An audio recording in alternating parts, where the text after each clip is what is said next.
Hello friends, welcome to my channel. তো বন্ধুরা, আজকে আমি ঘুরতে গেছিলাম আলিপুর জিওলজিক্যাল গার্ডেন, যা আমরা আলিপুর চিড়িয়াখানা বা কলকাতা চিড়িয়াখানা বলে জেনে থাকি। তো বন্ধুরা, এটি হচ্ছে আমাদের ইন্ডিয়ার সব থেকে ওল্ডেস্ট জিওলজিক্যাল গার্ডেন, যা 1876 সালে স্থাপিত হয়েছে এবং 47 একর জায়গার উপরে কিন্তু এটা অবস্থিত। এই আলিপুর জিওলজিক্যাল গার্ডেন 150 বছর উপলক্ষে এবছরে অনেক কিছু নতুন অ্যাডিশন এনেছে। তার মধ্যে বার্ড অ্যাভিয়ারি এবং নতুন নতুন অনেক কিছুই অ্যাড করেছে। এই জিওলজিক্যাল গার্ডেনে আপনারা কিভাবে আসবেন সেটা নিয়ে আপনাদের একটু বলি। প্রথমেই বলি, যদি আপনারা শিয়ালদা, হাওড়া, ধর্মতলা এসপ্ল্যানেড থেকে আসেন, বাস পেয়ে যাবেন। খুব সহজেই 10 থেকে 15 টাকা নেবে। এছাড়া যদি আপনারা মেট্রোতে আসেন, রবীন্দ্র সদন থেকে 2 কিলোমিটার, সেখান থেকে আপনারা হেঁটে আসতে পারেন। কিন্তু আমি আপনাদের বলবো হেঁটে আসবেন না, পায়ে অনেক ব্যথা হয়ে যাবে, ভিতরে এসে আর ঘুরতে পারবেন না। তার জন্য আপনাদের বলবো যতীন দাস পার্ক যে মেট্রো স্টেশন আছে সেখানে নেবে খিদিরপুরে অটো ধরে কিন্তু আপনারা এই জিওলজিক্যাল গার্ডেন বা আলিপুর চিড়িয়াখানায় আসতে পারেন। এরপরে আসছি, এই চিড়িয়াখানা কিন্তু বৃহস্পতিবার বন্ধ থাকে, কিন্তু এই জানুয়ারি মাস পর্যন্ত এখন বৃহস্পতিবার খোলা থাকবে। এরপরে আসছি টিকিট কিভাবে আপনারা কাটবেন। টিকিট আপনারা অনলাইনে কাটতে পারেন বা অফলাইনে কাটতে পারেন। অফলাইন বলতে ওখানে গিয়েই কাটতে পারেন। কিন্তু বলবো যে যখন রাশ আওয়ার থাকে জানুয়ারি মাস এবং যে উইকডেজ গুলো যেখানে প্রচুর ভিড় হয়, সেখানে কিন্তু আপনাদের গিয়ে অফলাইনে টিকিট কাটতে গেলে প্রচুর সময় লাগবে। তার জন্য আমি আপনাদের বলবো অনলাইনে টিকিট কেটে নেবেন। অনলাইনে টিকিট কাটার জন্য যে সাইটটি আছে তার লিঙ্ক আমি ডেসক্রিপশনে দিয়ে দেবো। তারপরে আসছি, যদি আপনারা ফিজিক্যালি টিকিট কাটতে যান তাহলে কিন্তু সকাল 9টা থেকে 4:30 পর্যন্ত এখানে টিকিট দেওয়া হয়। অনলাইনে তো আপনারা যখন খুশি কাটতে পারেন। আর টিকিটের দাম হচ্ছে 5 বছরের নিচে 20 টাকা এবং 5 বছরের উপরে বয়স হলে 50 টাকা এবং ভিডিও কপির জন্য 250 টাকা। এছাড়াও এখানে অ্যাকোয়ারিয়ামের জন্য আলাদা করে টিকিট নিতে হয়। এখানে টিকিট হচ্ছে 5 বছরের নিচে হলে 10 টাকা আর 5 বছরের উপর হলে 20 টাকা। আর অ্যাকোয়ারিয়ামের টিকিট কাউন্টার খোলে সকাল 10:30 থেকে 4:30 পর্যন্ত খোলা থাকে। এর পরের যে বিষয়ে আসছি, এর ভিতরে কিন্তু ওয়াশরুম অ্যাভেলেবেল আছে। এছাড়া এখানে ফুড কোর্ট আছে, টিফিনের জন্য টি আছে, কফি আছে, বার্গার আছে। মোটামুটি পেট ভরানোর জন্য এর ভিতরে যথেষ্ট খাবার আছে। অ্যাফোর্ডেবল প্রাইস আছে, খুব বেশি দাম না। এছাড়া জলও এখানে পাওয়া যায়। বাইরে থেকে জল আনার চেষ্টা করবেন না, কারণ গেটে আটকে দিতে পারে, প্লাস্টিকের বোতল গেটে আটকে দিচ্ছে। আরেকটি খুব গুরুত্বপূর্ণ আপনাদের তথ্য দিয়ে রাখি, ফ্রি হুইল চেয়ার আছে এখানে। যদি কারোর প্রতিবন্ধী বা কোনো বয়স্ক লোক যারা হাঁটতে পারে না, তারা কিন্তু এখান থেকে ফ্রি হুইল চেয়ার পেতে পারে। এছাড়া যারা হেঁটে চিড়িয়াখানা ঘুরতে পারবেন না, তাদের জন্য কিন্তু ইলেকট্রিক কার আছে, পার পার্সন 100 টাকা করে। 3 বছর ঊর্ধ্ব হলে পুরো ভাড়া লাগবে। মোটামুটি 1 থেকে 1.5 ঘন্টা পর্যন্ত এই চিড়িয়াখানা এই গাড়িতে করে ঘুরিয়ে নেয়। 8 জন লোক হলেই মনে হয় চালু করে, 2-1 হলে মনে একটু দেরি করে। এটা আপনারা একটু দেখে নেবেন। এবারে আসছি, চিড়িয়াখানা আসার সময় আমরা অনেকগুলো ভুল করে থাকি, বা আমার ক্ষেত্রেও যেটা হয়েছে, প্লাস্টিকের জিনিস কিন্তু এরা অ্যালাউ করছে না। মানে আপনার প্লাস্টিকের জিনিসে খাবার আনছেন, প্লাস্টিকের বোতল, এগুলো কিন্তু অ্যালাউ করছে না। আমি চিপস এনেছিলাম, সেগুলো ছিঁড়ে আমি কাগজে নিয়ে নিয়েছিলাম, প্লাস্টিকটা কিন্তু বাইরে ফেলে দিতে হয়েছে। তাছাড়া যদি অন্য কোনো প্লাস্টিক আপনারা কিছু নিয়ে আসেন, তারা কিন্তু বলবে ডাস্টবিন আছে গেটের মুখে, সেখানে ফেলে দিতে। সেটা অবশ্যই আপনারা কেয়ার করবেন। প্লাস্টিকটা নিয়ে আসার দরকার নেই, জলও ভিতরে পাওয়া যাচ্ছে, আলাদা করে আপনাদের ক্যারি করার কোনো প্রয়োজন নেই। এছাড়াও এর ভিতরে আরো কয়েকটি নিয়ম আপনাদের মেনে চলতে হবে, সেগুলো আপনাদের বলে দিই। এগুলো জানা খুবই জরুরি। সেগুলো হচ্ছে, কোনো পশু পাখিকে আপনারা আলাদা করে খাওয়ানোর চেষ্টা করবেন না। এতে কিন্তু আপনার উপরে আইনত স্টেপ নিতে পারে, সে বিষয়টা আপনারা খেয়াল রাখবেন। এর ভিতরে কোনো রকম অডিও সিস্টেম বা মিউজিক্যাল ইনস্ট্রুমেন্ট ব্যবহার করতে পারবেন না বা নিয়ে যেতে পারবেন না।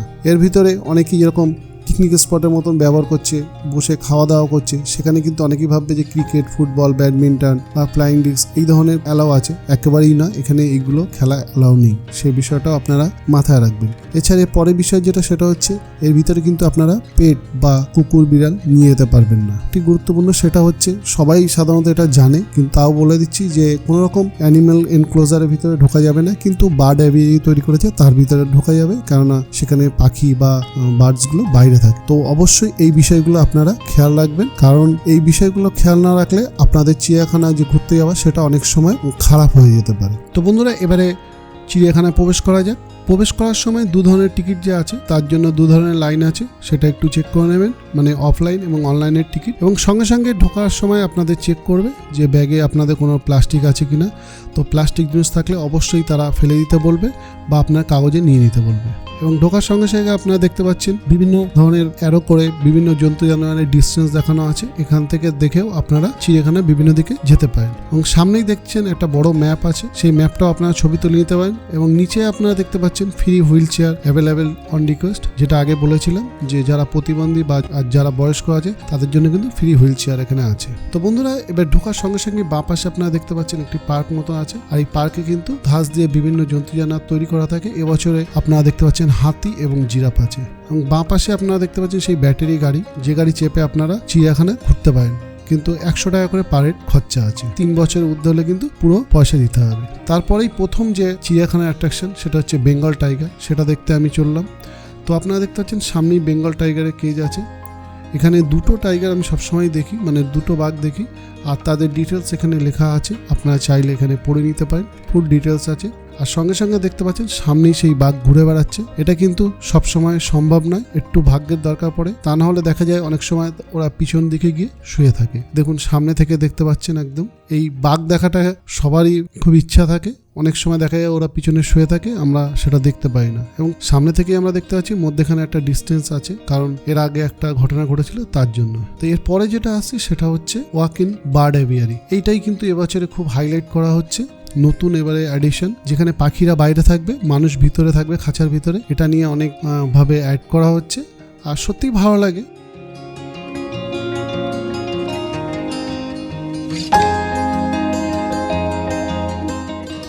কাছের সামনে থেকে সব পাখিগুলোকে আপনারা দেখতে পাচ্ছেন। এখানে ময়ূর বসে আছে, মাথা ঘুরিয়ে, মুখ দেখাতে চাইছে না। এরকম অনেক প্রাণী আছে আপনাদের মুখ দেখাতে চাইবে না এই চিড়িয়াখানায়, এবারে মুখটা তাকিয়েছে, আপনারা দেখে নিন। খুব সুন্দর লাগে ময়ূরকে। এছাড়া ভিতরে কিন্তু সাদা এবং ধূসর ময়ূর আছে, সেটাও কিন্তু আপনারা দেখবেন। এটা কমন, কিন্তু ওইগুলো কিন্তু কমন নয়।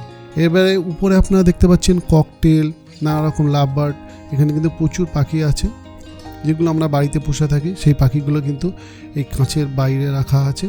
আর এই একটি পাখি খুব রেয়ার পাখি, কিন্তু এখানে একটাই আমি দেখতে পেয়েছি, গোল্ডেন পেজেন্ট। এটা কিন্তু একটা রেয়ার পাখি, তো আমি সামনে পেয়ে গেছি, ওই জন্য আপনারা দেখাতে পারলাম। লাভ বার্ড বা অন্যান্য যে পাখিগুলো আছে সেই পাখিগুলো খাচ্ছে, তাদের একটু মোমেন্ট আমি তুলে ধরলাম। খুব ভালো লাগছে দেখতে। এবং এখানে দেখুন কিছু টিয়া পাখির মতন, এই পাখিগুলো আমি ঠিক সঠিক নাম জানি না, মানে এক্ষুনি মনে পড়ছে না। হাঁসের কেজ, এগুলো ম্যান্ডারিনও হতে পারে, আমি ঠিক নামটা মনে নেই, ম্যান্ডারিন হাঁসও হতে পারে। এর পরের যে পাখিটা আছে সেটা আপনারা দেখতে পাচ্ছেন মাছ খাচ্ছে। আর এই হচ্ছে লেজার অ্যাডজাস্টেন্ট স্টক, নামটা ঠিক বললাম কিনা জানি না, কিন্তু এই পাখিটির বাংলা নাম হচ্ছে মদন টাক। দেখুন টাক বেরিয়ে আছে। এর পাশেই কিন্তু এই ধূসর ময়ূর, যেটা আগে বলছিলাম যে ওখানে নর্মাল যে ময়ূরটা ছিল, যেটা সবসময় পাওয়া যায়, এটা হচ্ছে ধূসর ময়ূর, খুবই রেয়ার একটা ময়ূর। আর পাশেই কিন্তু কচ্ছপের কেজ আছে। এর মধ্যে আগে যখন আমি এসেছিলাম বড় বড় কচ্ছপ ছিল, সেগুলো আছে না অন্য জায়গায় আছে জানি না। এখানে কয়েকটা ছোট ছোট কচ্ছপ আমি দেখতে পাচ্ছি, কিন্তু আগে কিন্তু বিশাল আকৃতির একটা কচ্ছপ ছিল, মানে দানব আকৃতির কচ্ছপ ছিল। এরপরে আসছি সাদা বাঘ, সেই মাথা ঘুরিয়ে শুয়ে আছে, প্রত্যেকবারের নয় এবারেও শুয়ে আছে। একে ওই পিছনটাই দেখা যায় বা ওই দূরে গিয়ে শুয়ে থাকে। তো হোয়াইট টাইগার আপনার ডিটেলস দেখতে চাইলে দেখতে পারেন, ডিটেলসটা সামনে আছে।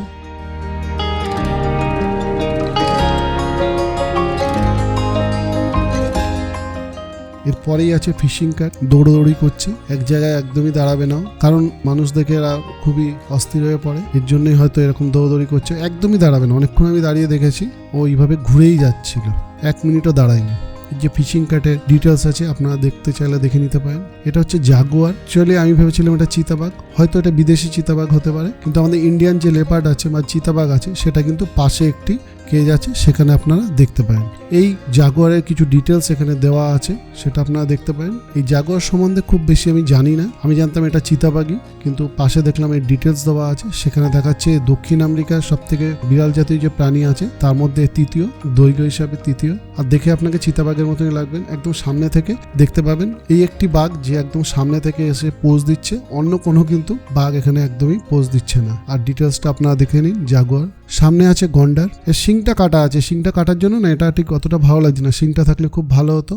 আর ভাগ্য থাকলে এরকম আপনারা সামনে থেকে দেখতে পাবেন। সাধারণত ওই পিছন দিকে ওরা কাদা টাদা মেখে বেশি টাইমটাই থাকে। তারপরে হচ্ছে হিপোপটেমাস মানে জলহস্তী, একটু পজ করে সামনে মুখটা একবার দেখে নিতে পারেন। এর পিছন দিকটা আমি দেখতে পাচ্ছি, সামনের দিকে যেতে গেলে অনেকটা ঘুরে যেতে হবে, পিছন দিকটা থেকে আসতে হবে, সবসময় জলেই থাকে। এরও ডিটেলস এই দেওয়া আছে, আপনারা দেখে নিতে পারেন। 50-60 বছর বাঁচে। এবারে আসবো পাখি। দেখুন পাখি এখানে প্রচুর আছে, মানে পাখি যদি তুলতে যান একটু অসুবিধা আছে ক্যামেরায়, কারণ পাখিগুলো অনেক দূরে থাকে এবং কেজটাও অনেকটা দূরে। আর তারপরে দেখুন ম্যাকাও, এই ম্যাকাও পাখি এখানে অনেক কালারের আছে। যারা ম্যাকাও ভালোবাসেন তাদের মন ভরে যাবে, এবং এক একটা কেজে প্রচুর পরিমাণে পাখি আছে।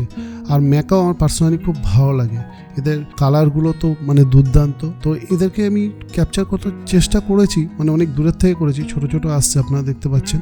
এই ম্যাকাও পাখির বিভিন্ন কালারে আছে, এটা হচ্ছে ব্লু গোল্ড। এই যে কেসটা আছে এখানে ময়ূর আছে এবং সাদা ময়ূর, যেটা বলছিলাম আগে একটা ধূসর দেখালাম, এটা হচ্ছে সাদা ময়ূর। আর পাশে নর্মাল যে ময়ূর আছে সেটাও আছে। তারপরেই হচ্ছে এলিফ্যান্ট বা হাতি। হাতি খুব সুন্দরভাবে পোজ দেয়, আপনারা হাতিকে খুব সামনাসামনি দেখতে পাবেন, মানে বড় জায়গা আছে মোটামুটি, ও সাইডের দিকে আসে, বাচ্চারা গেলে খুশি হবে। পাশে আরেকটি হাতি আছে, এরা মাটি মাখছে, মানে গায়ে কাদা মাখছে, দেখুন পিঠগুলো দুটোরই একদম মাটিতে ভরে আছে। তারপরেই আছে লায়ন বা সিংহ, সেই শুয়ে আছে, যদি আপনারা দেখেন ওই যে গাছটার পাশে। আমি যখনই এসেছি শুয়ে দেখেছি, একবার দেখেছিলাম কিন্তু চেয়ারটা খুবই খারাপ ছিল, মানে এখানেও হয়তো এদের খাবার কম দিচ্ছে। জিরাফ আর একটা আমার পছন্দের প্রাণী। এই জিরাফ কিন্তু এত হাইট, এত সুন্দর দেখতে, আমার এত ভালো লাগে কেন জানি না, কিন্তু আমার জিরাফ দেখতে খুবই ভালো লাগে। বসে থাকলেও মনে হয় দাঁড়িয়ে আছে। আর সব থেকে ভালো লাগে যদি কোনো ঘরে থাকা যায় আর নিচে থেকে উপরে মুখটা বাড়ায়, এরকম জায়গা হলে খুব ভালো হতো। সেরকম এখানে পজিশন রাখেনি, মানে ধরুন ছাদে উপরে দাঁড়িয়ে আছেন, উপর থেকে মুখটা বাড়াচ্ছে, এরকম হলে আমার খুবই ভালো লাগতো। দেখুন নিচে থেকে দাঁড়িয়ে উপরে গাছে পাতা খাচ্ছে। এরপরে রাজহাঁস। এই রাজহাঁসটা একটু অন্য টাইপের, আপনারা দেখছেন যে গলায় একটা এক্সট্রা মাংস ঝুলছে, তো হতে পারে একটু রেয়ার ভ্যারাইটির রাজহাঁস, তো এটাকে দেখতে খুব সুন্দর। আর এবারে আমার সবথেকে পাখিদের মধ্যে দেখতে সুন্দর যে পাখি আমি দেখেছি সেটা হচ্ছে ভিক্টোরিয়া ক্রাউন পিজন। এটা এত সুন্দর দেখতে, এর দুটো কালার আছে, আরেকটা ওইদিকে কালার আছে, সেটা তুলতে পারিনি। সামনাসামনি যদি দেখেন না, একে ভালোবেসে ফেলবেন। এর মাথাটা দেখবেন এত সুন্দর ডিজাইন করা, যেন মনে হবে হাতে করে কেউ ডিজাইন করে দিয়েছে। এরপরে আসি সরীসৃপ ভবন বা রেপটাইল হাউস। এখানে বেশিরভাগই সাপ আছে, কয়েকটা লিজার্ড আছে, জায়গাটা অনেক বড়, কাঁচের ভিতরে আছে। ম্যাক্সিমাম যে সাপগুলো বা লিজার্ডগুলো আছে সেগুলো দেখতে পাবেন। এটা একটা লিজার্ড আছে প্রথমেই, ইয়েলো মনিটর লিজার্ড। পাশাপাশি প্রচুর সাপ আছে, আর একে দেখুন একদম শুয়ে পড়ে আছে। কিছু কিছু সাপ আমি কভার করতে পারিনি, কিন্তু ম্যাক্সিমাম সাপই কিন্তু দেখা যাচ্ছিল। কয়েকটা সাপ ভিতরে গিয়ে শুয়ে আছে, সেগুলোকে আমরা দেখতে পাইনি।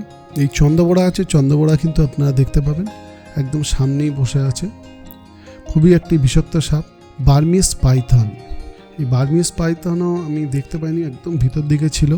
Rock Python. এই রক পাইথন আমাকে প্রচুর সময় দিয়েছে, আমি যাওয়ার সঙ্গে সঙ্গে দেখুন পোজ দিতে শুরু করেছে। এখানে একটা গাছ আছে, সেই গাছ থেকে কিন্তু উপরে ওঠার চেষ্টা করছে এবং অনেকক্ষণ, প্রায় 1 মিনিট মতন এইভাবে দাঁড়িয়েছিল। এবং পাশে আরেকটু দেখুন শুয়ে আছে, এ খেলা দেখাচ্ছে। আবার আসার সময় দেখলাম আর ওই যে পাশেই ওটা ছিল সেটা উঠে দাঁড়িয়েছিল, তখন আমি আর ক্যাপচার করতে পারিনি। এর পাশেই দেখুন ইয়েলো অ্যানাকোন্ডা সুন্দরভাবে পোজ দিচ্ছে, সে দেখুন উপরেও আছে, অনেক বড়। এর ভিতরে 2-3টে সাপ আছে। ইয়েলো অ্যানাকোন্ডাতেও কিন্তু আপনারা দেখতে পাবেন, খুব সামনাসামনি দেখতে পাবেন। এরপরে সব থেকে চিড়িয়াখানায় এন্টারটেনার বলতে মানে যে প্রাণী আছে সেটা হচ্ছে চিম্পাঞ্জি। এই চিম্পাঞ্জি ওখানে সময় দিতে পারেন, বাচ্চাদের নিয়ে যাবেন, প্রচুর আনন্দ করে, প্রচুর লাফালাফি করে। এই জায়গাটা অবশ্যই আপনারা ভিজিট করবেন। আরেকটি আমার পছন্দের প্রাণী জেব্রা। এর যে গায়ের কালারটা আছে না, মানে এটা দেখে আমার মাঝে মাঝে ভাবি যে এটা হাতে আঁকা না মানে পেন্ট করা, এত সুন্দর লাগে কি বলবো। এবারে দেখুন একটা লেমুর আছে। লেমুর এখানে 2 ধরনের ছিল, দুটোই আমি ক্যাপচার করেছি, তাদের ডিটেলস এখানে দেওয়া আছে। এরা খুব চুপচাপ ওই বসেই থাকে এদিক ওদিক। এই লেমুরটা একটু লাফালাফি করে, ব্ল্যাক অ্যান্ড হোয়াইট যে লেমুরটা আছে এটা খুব লাফালাফি করে, সারাক্ষণই এদিক ওদিক চলাফেরা করছিল। এর কালারটাও কিন্তু দেখতে সুন্দর, এরও ডিটেলস এখানে দেওয়া আছে, আপনারা এখান থেকে দেখে নিতে পারেন। গ্রিন ইগুয়ানা, মানে লিজার্ডের মতনই দেখতে, বড় সড়ো, দেখুন ভিতরে আছে, পিছনে আরও 2টো ছিল। এদের বিশেষত্ব হচ্ছে এরা কিন্তু মানে যেখানে থাকে সেখানকার হিসেবেই কালার চেঞ্জ করে। দেখুন এটা একটু সবুজ হয়ে গেছে, পাতার মধ্যে আছে, সবুজ মতন হয়ে গেছে। ক্যাসোয়ারি। এই ক্যাসোয়ারি যে মুরগির মতন লাগে, অ্যাকচুয়ালি এটা মুরগি কিনা জানি না, মুরগির কোনো জাত কিনা, এর ডিটেলস এখানে দেওয়া আছে, দেখতে খুব সুন্দর। এরপরে আসছি হরিণের জায়গা। হরিণ প্রচুর ধরনের আছে, প্রচুর জায়গা ধরে আছে, আপনারা অবশ্যই একটা একটা করে দেখতে পারেন। এখানে ব্ল্যাক বাকও আছে।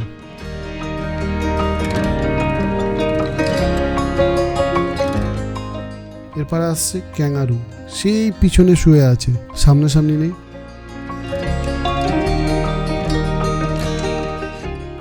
এরপরে আসছি কুমির।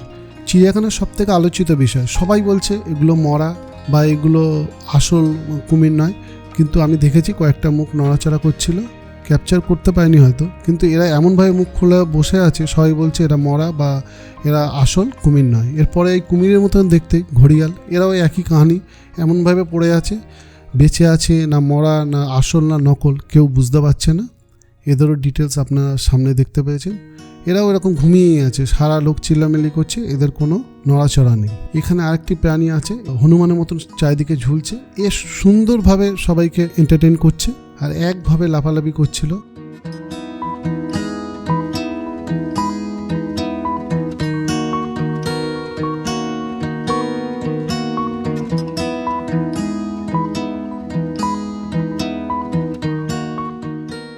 আরেকটি রেয়ার ভ্যারাইটি বার্ডস, সেটা হচ্ছে সিলভার পিজন। এর পাশে আরও অনেকগুলোই এরকম পাখি বা মুরগির মতন আছে, যেগুলো আমি ক্যাপচার করেছি। তাদের নাম আছে, দেওয়া হয়নি। আপনারা গেলে এই জায়গাগুলো ভিজিট করতে পারেন। যারা পাখি বা মুরগির মতন জাতীয় কোনো পাখি দেখতে পছন্দ করেন, অবশ্যই এই জায়গাগুলো ভিজিট করবেন। ঠিক ওই বার্ড অ্যাভিয়ারি আছে তার পাশেই।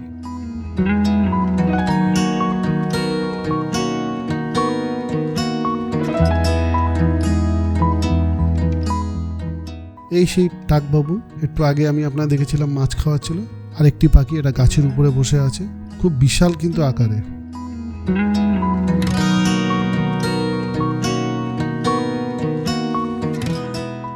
এটা হর্নবিল, আমাদের ইন্ডিয়ান হর্নবিল। এর ডাকটা কিন্তু মারাত্মক, এর সাউন্ড খুবই মারাত্মক। আশেপাশে যদি আপনাদের বাড়িতে কোনো গাছে বসে থাকে তাহলে আপনারা দেখতে পাবেন। এরপর হচ্ছে নেকড়ে। নেকড়ে শুয়ে আছে, সাধারণত নেকড়ে শুয়ে থাকে না, সারাদিন দৌড়দৌড়ি করে দেখা যায়। এরপরে একটি কালো হাঁস। তো এছাড়াও আরও প্রচুর কিন্তু এই চিড়িয়াখানায় প্রাণী আছে, যেগুলো আমি কভার করতে পারিনি বা আপনাদের ভিডিও দেখাতে পারিনি। অবশ্যই আপনারা গিয়ে এই চিড়িয়াখানায় এগুলো ভিজিট করুন। আমার মনে হয় যারা প্রকৃতি ভালোবাসে, যারা প্রাণী ভালোবাসে, যারা অ্যানিম্যালস ভালোবাসে, ওয়াইল্ড লাইফ ভালোবাসে, পাখি ভালোবাসে, তারা কিন্তু এখানে গিয়ে প্রচুর আনন্দ পাবে আর প্রচুর নতুন ধরনের পাখি বা প্রাণী দেখতে পাবে। তো বন্ধুরা, আজকে ভিডিও আমি এখানেই শেষ করলাম। সবাই ভালো থাকবেন, সুস্থ থাকবেন, ধন্যবাদ।